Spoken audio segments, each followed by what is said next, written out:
All right, ready to jump into the world of customer psychology and SEO. Let's do it. Today we're breaking down how to sell by SEO. Sounds intriguing. It's a guide revealing the 5 stages every customer goes through before even thinking about buying. Ah, like a roadmap to the buy now button. Exactly. Yeah. And it highlights how crucial it is to realize that not every customer is ready to buy immediately. So true. It's about understanding where they are in their journey, not bombarding them with a sales pitch right away. Right. It can be super off-putting to see an ad for something you've never even considered needing. Completely. That's why this 5-stage model is so effective. You tailor your content to each stage. Okay, so let's break it down. Starting with stage 1, unaware. This is where the customer doesn't even know they have a problem. They're just out there navigating the internet, clueless about your awesome product. So how do you grab their attention in this stage without being too salesy? It's about sparking curiosity. Imagine scrolling and stumbling upon an infographic on, say, the future of retail, something eye-catching. Definitely. Something visually appealing and easy to digest. You'd stop and look, right? Exactly. The guide suggests focusing on this kind of content, educational, highlighting the bigger picture subtly. You offer insights instead of pushing for a sale. So planting a seed instead of hitting them with a buy now button. I like it. How else can you capture their attention? Think about it. What are the top questions your unaware audience might be asking? Use those as inspiration for blog posts or even videos. Meeting them where they are and providing actual value.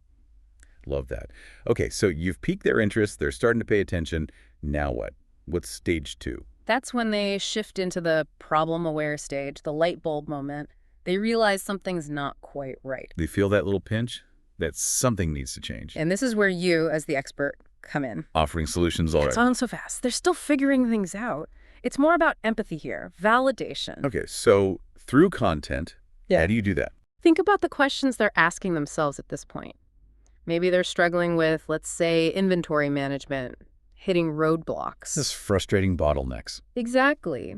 A blog post titled, for example, "The Hidden Costs of Manual Inventory Management," or even a webinar on streamlining e-commerce operations would really resonate. Like saying, we get you, we see your struggles, you're not alone. Exactly. You're providing valuable info that helps them understand the problem and potential solutions. Guiding them towards a solution instead of just throwing your product at them. Precisely. It builds trust and establishes you as, the expert. Leading us to stage 3, solution aware. They're actively searching for answers now. They've recognized the problem, they know they need a solution, but they're probably feeling overwhelmed with options. Like standing in the grocery store aisle, paralyzed by the sheer number of choices. The cereal aisle can be daunting. Tell me about it. Yeah. So they need some guidance. What type of content helps at this stage? This is where you can subtly introduce your product or service as part of the solution landscape. Subtly being the key word. I feel like I know where you're going with this. You're right. You don't want to go in with a full-blown sales pitch. Instead, think about content that aids in comparison, like top 10 e-commerce platforms, blog posts, or a comprehensive buyer's guide. Instead of claiming to be the best, you give them the tools to reach that conclusion themselves. Empowering them to make informed decisions. So they're getting closer. Right, they're seeing the light, but still not quite ready to take the plunge. Yeah, they've done the research, they get the solutions out there, but now it's about finding the absolute best one for their needs. Enter the product-aware stage. Okay, so they know about your product, but how do you give them that final push, that conviction? What content really makes the difference here? This is where you bring out the big guns. Think detailed comparisons, those in-depth case studies, even things like why your product beats competitor pages. Right, like building a solid argument, evidence and all. But what makes a case study stand out? Truly persuasive. It has to be relatable. It's not just about showcasing success stories, but highlighting ones that resonate with your target audience's pain points, their goals. If you're selling project management software, for example. Okay, I'm following. A case study about a tech startup streamlining their workflow would probably resonate more with your audience than, say, one about a bakery managing inventory, right? Makes sense. It's about seeing themselves in those success stories, thinking, hey, if they can do it, maybe I can too. Exactly. That's the power of social proof. People trust the experiences of others, especially those they relate to. So it's not just trust us, our product is great. It's look at what others achieved. You can too. Spot on. Credibility and trust, built on real-world examples. But There's another crucial layer to this product-aware stage. Remember our SEO talk.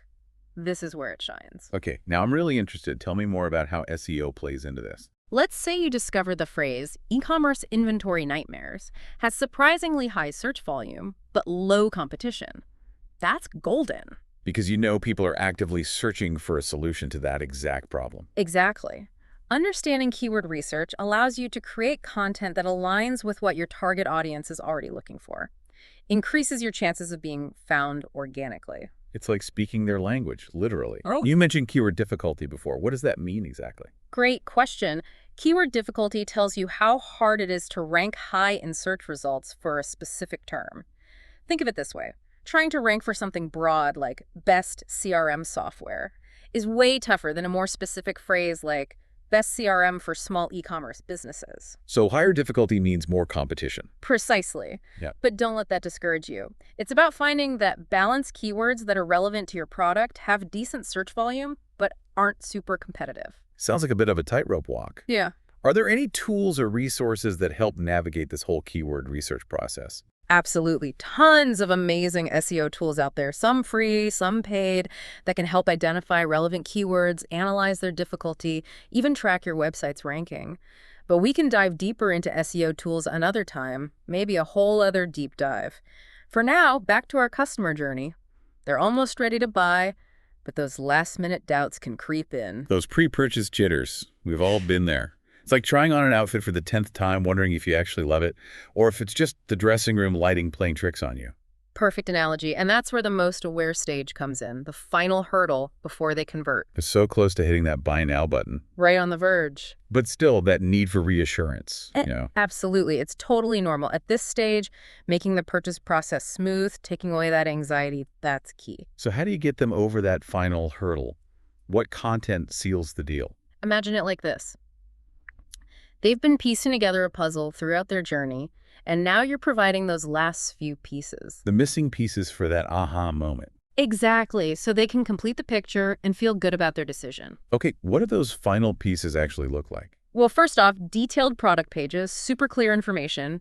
A prospect lands on your page, and they find everything they need right there. Comprehensive feature lists, great images, maybe even some demos. You got it, like a virtual test drive before they commit. All of that. And never underestimate social proof, especially here. Imagine them scrolling through and seeing testimonials, happy customers raving about how your product solved their problems. It's like that extra vote of confidence, especially if the testimonials are from people in their field or facing similar issues. Yeah, it's like a friend saying, go for it, you won't regret it. Exactly. And to really go the extra mile. Offer a risk-free trial, maybe a solid money-back guarantee. You're basically saying, we believe in our product so much, try it risk-free. Shows real confidence in what you're selling. Wow, we've covered so much ground today. From those initial sparks of curiosity to that final push. But how do you know if it's all working, all this effort? That's where measuring and refining comes in, right? 100%. Creating great content is just the start. The real magic is tracking those key metrics, seeing what's resonating. It's like having a backstage pass to how people are interacting with your content. What metrics should we be looking at? Website traffic is a good place to start. It tells you how many people are finding you. But don't stop there. See how long they're sticking around on each page.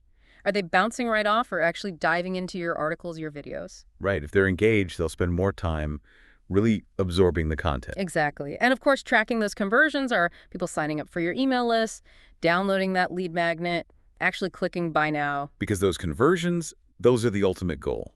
But what if you're not seeing the results you were hoping for? That's where refining comes in. Don't be afraid to try different things, different types of content, headlines, even calls to action. Remember A/B testing. Right, comparing different versions to see what performs best. It's like having a content laboratory. Exactly. Be adaptable, respond to how your audience is behaving. Think of it like gardening.